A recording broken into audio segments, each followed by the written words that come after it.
What are we? What makes us what we are? And what we're going to be? I think it's that right there. It's grit.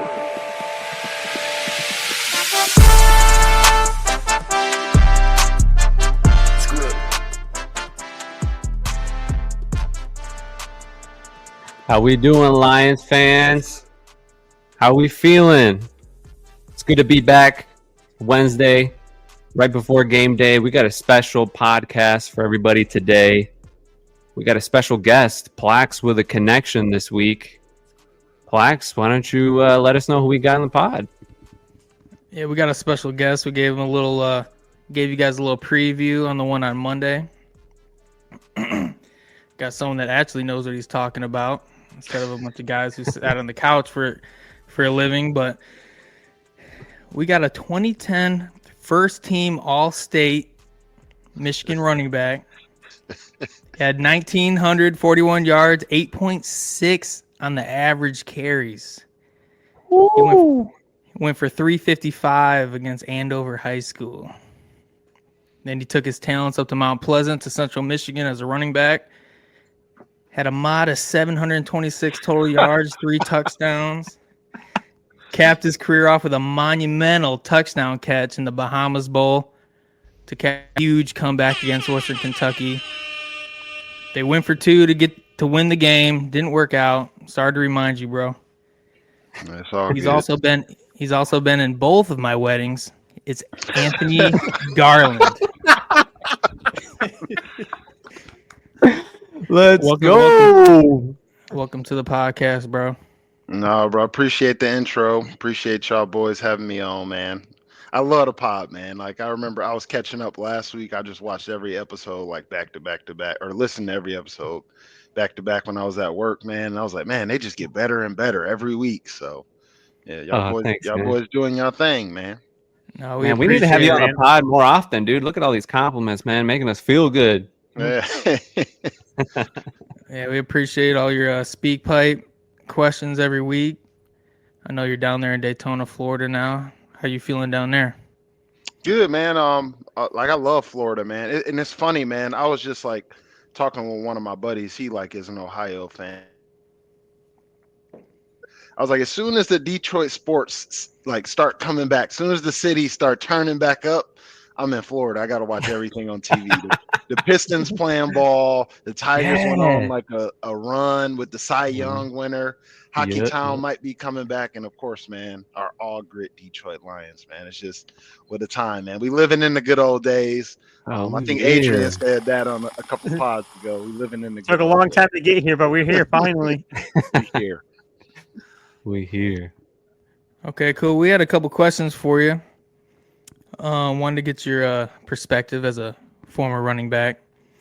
When you're watching the Lions, and obviously Sonic and Knuckles, Montgomery and Jameer have been having a big year. When you're back there behind the quarterback, ready to run, what are you seeing from the Lions? Do you watch the offensive line still, kind of as a former running back? What do you see from the offensive line and pre-snap? What are you looking for? So what I'm looking for, man, honestly, and I do watch, man, because I still love the running back position, man. Like, I wish the RBs in the NFL got treated a little bit better when it come to like pay, because, you see all the special things that, obviously our Sonic and Knuckles do. Derrick Henry, Saquon Barkley, guys that, they said was over the hill or on the decline. But when I'm watching, man, I'm watching the communication up front. Like as the defense moves, the offensive line will like make different calls, whether they're doing like a double team or if somebody going to be solo or, and they really are telling Jared Goff, like in the running back, hey, like this is going to be zone or this is going to be power. Like at the NFL level, the offensive line got that power to make that adjustment based off of what the front looking. I mean, our offensive line does a great job, man. Like you don't even see Ragnow looking left to right because I'm assuming they got like call tags, like which is basically a word where everybody know what they're doing.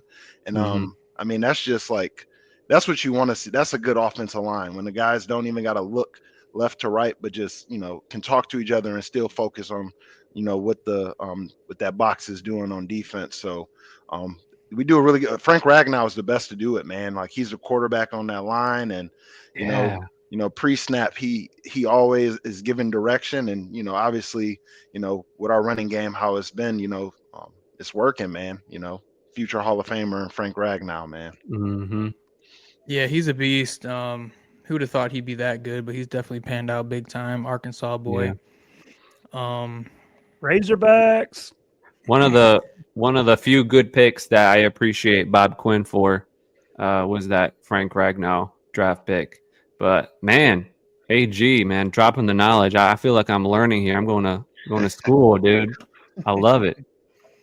Oh, I love ball, man. I used to coach a little bit, back in the day before life got crazy busy. But I mean, the X's and O's is my favorite part of the game. Just like watching, all the pieces come together on a play. Like it make football more enjoyable to watch for me, especially when it's our team that's doing it. So, 100%.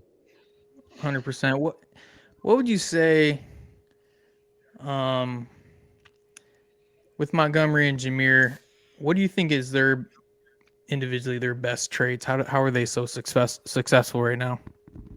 I mean, success comes from those two guys, not only believing in each other, but you can see when they play the game, they truly don't care who is successful in any given game, man. And not a lot of teams that's like that. Everybody is out there to get theirs. You know what I'm saying? They're thinking about their next paycheck. But these guys just do it the right way, man. They encourage each other. They celebrate each other, no matter who is having a big game. And as far as their best trait, Jameer is electric, man. I mean, I feel like he got the ability. I was a little bit worried because I knew he was explosive coming out of college, but I wasn't sure how he would do in between the tackles. And man, he don't miss a beat, man. That same speed you see on the outside when he get on the edge, he do it right in between the tackles, man. And he's so quick to cut, man. He got a nice little highlight tape, just those one cut and goes. And then as far as Montgomery, I mean, he just your old school bell cow, man. Hand on the ball, one person is not gonna tackle that, man. And if I had to pick a favorite of two, it's definitely Montgomery because I like to think that that's how I was. Because I mean, power, yeah, that's a tank, man. Dave Montgomery is a tank, man. He fights for extra yards, and I feel like Jameer gets a lot of the highlight plays and everything like that. And, most of Montgomery's work coming in between the tackles, those end of the game yards where, he fighting to get, 6-7 yards, 4 or 5 every yards inch. and every inch. So, that's what I would say those two guys' strongest traits is. Jameer, just his ability to change power. And then, David Montgomery, he can finish off games for us, man. I mean, he's just a hammer. So. Yeah, I was about to say the same thing. I'm reminded me of old 44 back in the day. AG, you was light on your feet at 245. Yeah, I tried to be, man. But you was a powerhouse, bro. You got a lot of extra yards after contact. Have you? I know we haven't seen him much, but what about Vaki? Have you seen anything from him? So Vaki, man. I mean, he just. You get we got two guys right now that's doing it for us. We don't really need a third guy. Those two guys are healthy, so why use Vaki as I think they want to use him as a change of pace backs.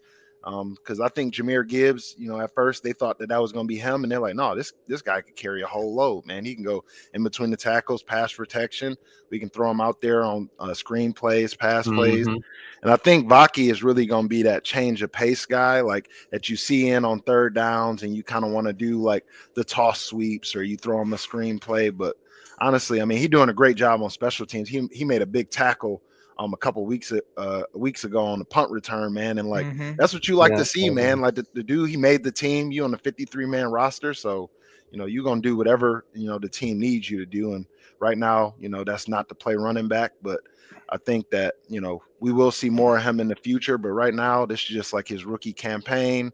He learning behind the two best in the game right now. And, he a big asset for our team on special teams. Yeah, I couldn't agree more. There's just not enough touches available right now with the two-headed monster we got. But he's a guy you're not going to want to let go. I don't know. He's probably got the 3-year rookie. He's a guy we want to keep. keep around because I feel like he's going to really produce in the future. Yeah. I mean, so far what I've seen, how, obviously they drafted him as a running back, but I mean, in a pinch, if we had injuries pile up in a game, you could throw him in at safety because he played in college. So, I mean, out of emergency, I guess you could put him back there. So he's super valuable to have on the roster. No, for sure. I couldn't agree more, man. Like, to play that many positions in college is hard, man. Like, a guy like he doing more than Travis Hunter doing right now in college. He played corner, he played safety, he played running back. I'm sure he probably could have threw the ball too if they let him do that. So well, let's switch gears a little bit. I know it's something you brought up on the speak pipe. We've talked about it a couple times on the podcast about Aaron Glenn. Ben Johnson's been the hot name as far as possibly moving on. But Aaron Glenn, with what he's been doing, especially with, we've just been decimated on defense. And to still put up these numbers, not giving up touchdowns. You got any thoughts on Aaron Glenn and if he might jump ship at the end of the year? I think he earned it, man, to be honest. You don't want to lose a guy like that, but we talking about a guy that even myself, man, and I've always liked Aaron Glenn, but it was a time, recently the last few years where I'm like, man, we got to move on, man. Like, it's just not working. Like, I know he's a leader of men, you know what I'm saying? And he interviews really well. He say all the right things, but it's just it's not working. And you know what I'm saying? Now you see with personnel what he is capable of, man. And then right now he in such a rhythm, even when his personnel is not available, that he's still able to have our defense playing the way it is. And I think that speaks volume, man. Like when you are on, guys that are off the practice squad, playing heavy minutes on that defense, Kendall Vildor is going to get some action. I just saw Carlton Davis won't be playing again this week. So it's going to be another test for our boy, Aaron Glenn. And I think he, even more so than Ben Johnson, deserves a head coaching position, man, because, he really had to start from the bottom, when Ben Johnson, he got handed the shiny car, Panay Sewell, here go Jared Goff, here go Amon-Ra St. Brown. And, Aaron Glenn didn't get handed none of that, man. And he still figured it out and he's still making it work, even with, some of our key pieces missing. Yeah. That's a really good point too. What I thought about AG too is just I admit I was one of the people that wanted him gone, after the first 2 seasons where it just felt like our defense wasn't working out. But if you think about how Aaron Glenn was not a defensive coordinator in the past, he didn't have the experience. So he had to kind of learn on the job as he went the last few years. And I feel like he's finally figured it out because now this season we're losing a star player after a star player, it seems like, at every position on defense. And he just has it figured out where you can put a backup that they've developed and it's working. So like you said, AG, I feel like it reflects on Aaron Glenn that at this point he's figured it out as a defensive coordinator, what he needs to do. And everybody is, can see it that it's obvious. So he's going to be a strong candidate. I'd be surprised if he did not get a head coaching job this offseason. Oh, I also like what he's done with Rodrigo too, man. Rodrigo had a big game Sunday to step up for Zoloni's injury, so it's good. It's good seeing him grow, and that's all because of Aaron Glenn and the time he spent with Rodrigo. So good stuff. Oh, I agree. Yeah, we've probably been the luckiest with all the injuries in the linebacking core. It's probably our deepest core on defense. Yeah. Barnes went out early, and Anzalone. Rodrigo, there's been no drop off. Jack Campbell, I think, is really stepping into his own.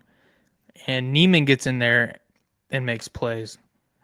So definitely feeling the linebackers. If we can keep that secondary together for the most part, we should be good to go. And with Chicago coming in, I think this is 4 games in 12 days for us, which is insane. Chicago, they played Sunday, so they got a short week as well. And what do you think about them, AG, the Bears? They've kind of been for 4 or 5 weeks straight. They've been 1 play away from getting the job done. So I don't think they're quite as bad as what they look. But what do you think about the Bears coming into Detroit tomorrow? Yeah, man, and I think the Bears are, a casualty of just having bad coaching, man. When I was, when we were getting ready for the season, you kind of look at, what every team in the division got on paper. The Bears offense on paper is like probably like one of like something that could be a problem. You look at all the names they had, the acquisitions they made, and then you sprinkle in Caleb Williams, who was a dog, man, was like doing video game stuff in college. I'm like, man, I was Yeah. like, this Bears offense could probably score 30 points a game, man. You know what I'm saying? And then their defense up front, man, I think they spent quite a bit of money on their linebackers and a couple of defensive linemen. So, really only missing like a few things. And like what that tells me, like when you got that many, good players, DeAndre Swifts, the DJ Moores, Cole Kmet, and like the pieces that they have on defense, it just tells me that you are a product of just bad coaching. And I really think it's two versions of the Bears. It's the Bears that, have been, on this 5-game losing streak where they just can't seem to figure it out. They can't make the big plays. Caleb Williams is making bad decisions. But then it's that Bears team that was at the beginning of the season where stuff was clicking, man. Like DeAndre Swift started coming alive and looking good. Caleb Williams was getting the ball out on time. So, I mean, it just depends on which one of those teams show up, man. Like if the team that showed up from earlier in the season where everything is clicking, and the coaches like seem to have it figured out, or it could be this Bears team of the last month and a half that's just been trying to figure out how to ways to lose games. So I don't think Yeah. the Bears are a bad team, just they got really bad coaching. And I think that's another thing that, us here in Detroit, like we're really fortunate that, because if you look at our team on paper, we don't have like the star talent of a lot of these teams, but like we are the best team in the National Football League because our Yeah. players are good enough, but our coaching is elite at every level. So Yeah. Yeah, I want to ask you, like, too, just like from your time in high school and college, is that something that to the players that is like really apparent? Like, can you tell, like, when coaching is really not the best? Is it like, why are we calling these plays or why are we practicing this way? How does that come across from at the player level? I mean, it does, man. It's all about confidence, right? Like first of all, like you don't want to see, no player likes when they head coach is calling plays unless you Andy Reid because he one of the best to ever do it. Yeah. But they don't really want to see like their head coaches like calling offensive or defensive plays. Like they want, it's like a trust system, man. Like, and I think Dan Campbell does a really good job of that. Like you hired a guy to do a certain job, and like Yeah. how much do you trust him to do it? Like, and like you see Dan Campbell, man, like like other than like celebrating his players, man, like he not in Aaron Glenn's ear, he not in Ben Johnson's ear. He got that Good little play point. sheet hanging down, and other than fourth down, you don't really see him holding it up. So, Yeah. players like to see that confidence that their head coach trusts the guys that he put in charge, whether it's offense, defense, special teams. And if you don't really have that, if it's like a power struggle, it's like, oh, I'm just going to take over calling the plays. You know what I'm saying? Like that throws the Mhm. players off a little bit. Like, okay, like, well, this is the guy that's been coaching me up all week. And now the head coach, who is kind of like everywhere as he should be, is like calling the plays on offense. And it's like, do you really know like the schemes we had? Me and the offense coordinator, we were texting back and forth. Like, do you have what we've been talking about like to make? And like you just don't like to see it, man. I think, like I said, the Bears have a little bit of that going on. I feel like Eberflus is trying to have his hand in every bucket, and it just don't work, man. Yeah. I feel like when head coaches get to that point, it's like obvious that they're desperate, they're nervous. It's kind of like a panic mode. And that's because trust ain't there, like you're talking to, AG. So not a good sign for them. Yeah. Quick question we talked about. This is a little off topic. We're just kind of curious. Who's the best football player you ever played with? Played with or against? You could, Both. you Let me could hear do both. you could do both. So the best player I played with is actually got his first dub last week with the Cowboys, Cooper Rush. Cooper. Nice.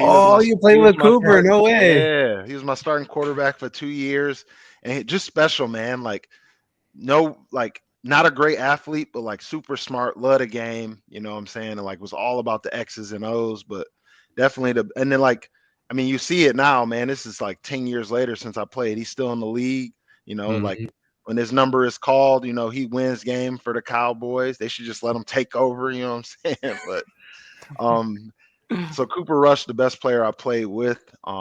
The best player I played against is Khalil Mack, man. Khalil Mack at Buffalo. Ooh, man, did he get a tackle on you or what? Nah, bro. So I had a chop block called against Khalil Mack, and he jumped over me and got the sack, bro. So I was on his highlight tape. I forgot he was a Mac dude. Yeah, man, Mac dude, man. But yeah, Khalil Mack probably the best player we played against. Who drafted him? The Raiders? Pick. Yeah, the Raiders. Yeah, he was a top 5 pick too, I think. Yeah. So they probably had a scout from the Raiders who saw that clip. Yeah, let's draft this guy. Well, he was in Chicago. Wasn't he in Chicago for a while? Yeah, after Raiders, I think Raiders got traded. Yeah. What's the plans? What's the plans for tomorrow? You got you guys chilling or what you got going on for the game? We are moving a little bit, you know what I'm saying? So we're gonna move a little bit in the morning, but hey, about noon, all bets are off. We're gonna be in front of the TV, drink in hand, you know what I'm saying, and cheering on our Lions, man. Yeah. We need a Thanksgiving win, man. It's been a long time.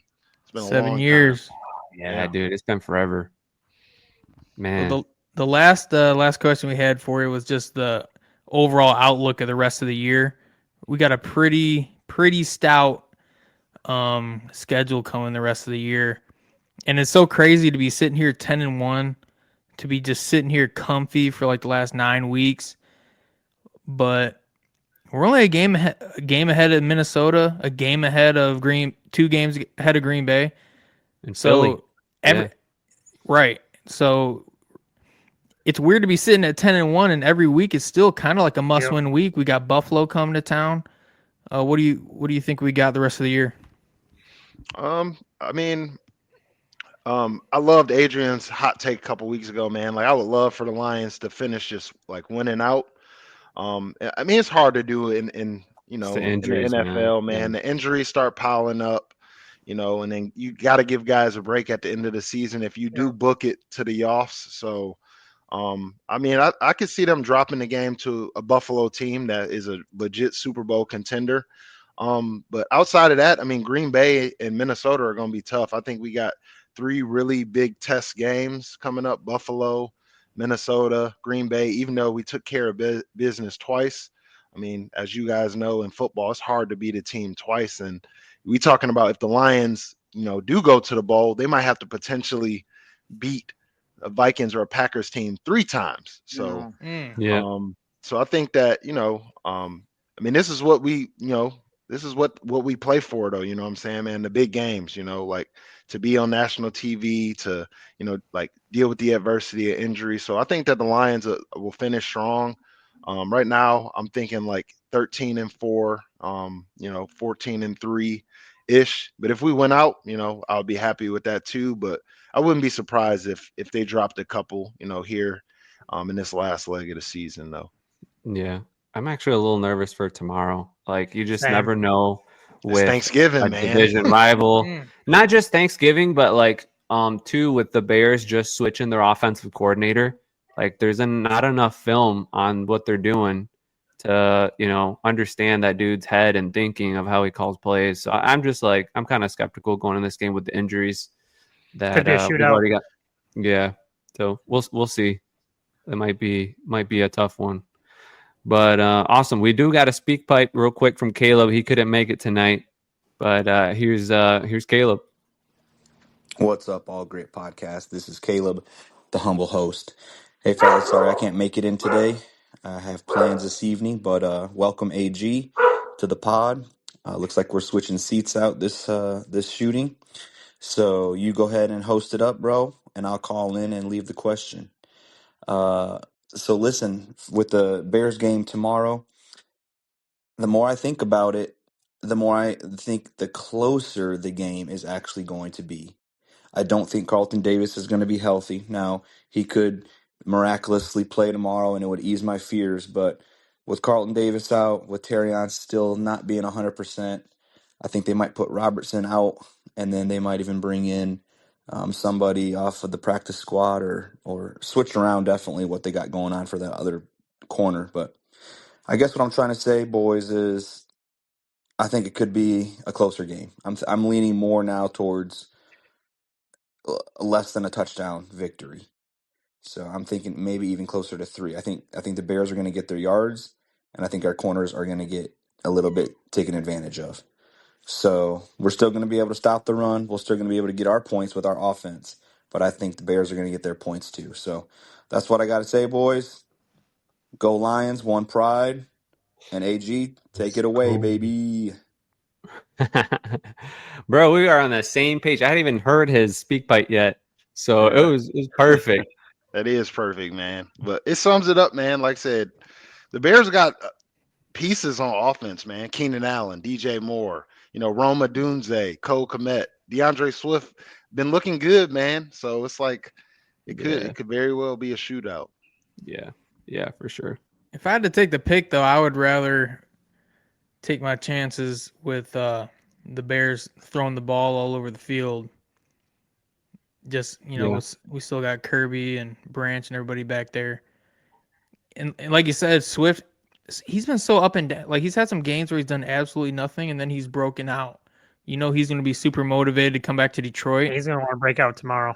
Right. So, I mean, it's going to be just football 101, stop the run first and foremost, and then see what happens. I mean, Caleb Williams, he obviously is great at extending the play with his legs, which I think opens up for a few more sacks than we've been getting lately. But he's a playmaker.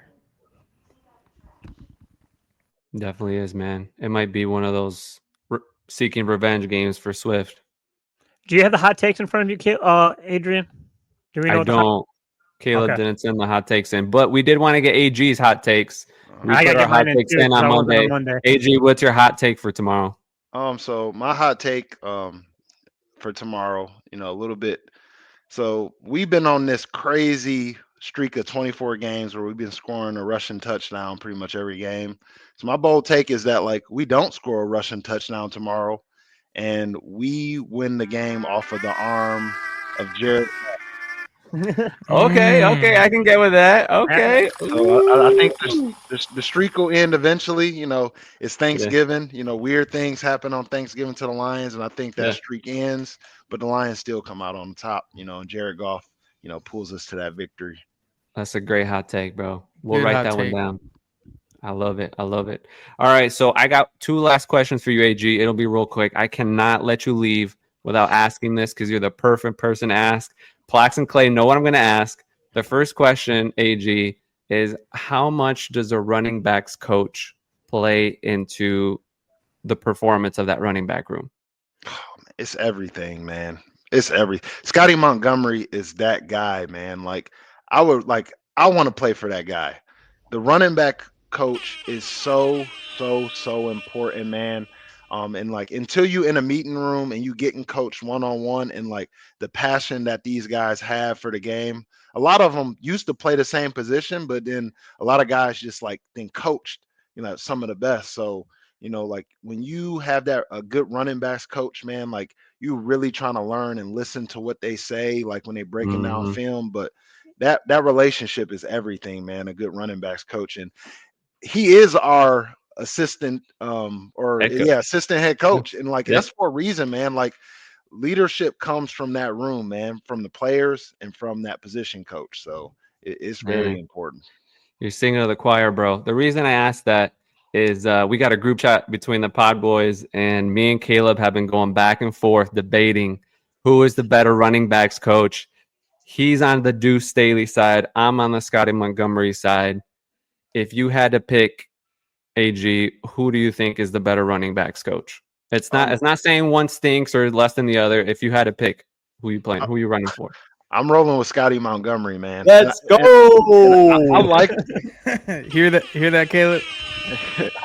I like Deuce, man, but like at the end of the day, he left us, man. He thought he had a better opportunity somewhere else, and he didn't feel like he was getting the opportunities, that he felt like he deserved here. But like Scotty Montgomery is that guy, man, and like I know he don't do a lot of post game press conferences and everything like that, but I'm telling you, Jameer, Vaki, Montgomery, all those guys in those room, like for a reason. On any given day, man, they could go off. Like if Jameer Gibbs or David Montgomery misses any amount of time, like don't be surprised if like the production is still there, because I'm telling y'all, like Scotty Montgomery knows what he's doing. Deuce was good, but Scotty Montgomery is special, man. He's one of those guys that could go from position coach to head coach, and I really believe that. So, that's what I'm saying, man. Like I'm not trying to hate on Deuce.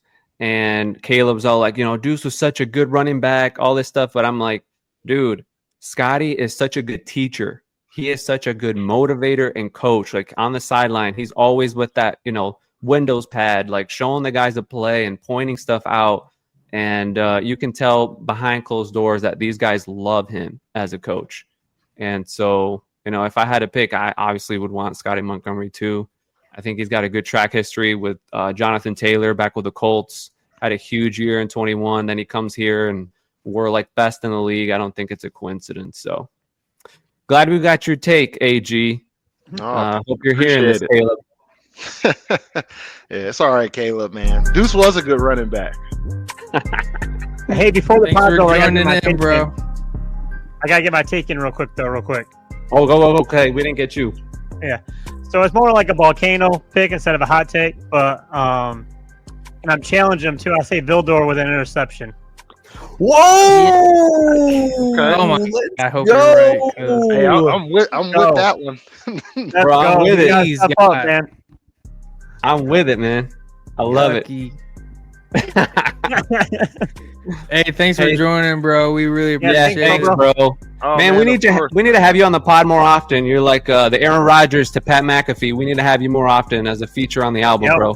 Whenever y'all want, man, just let me know. But I'm gonna close it out how I do on the speak pipe, man. I'm gonna log off, but y'all boys keep up the great work.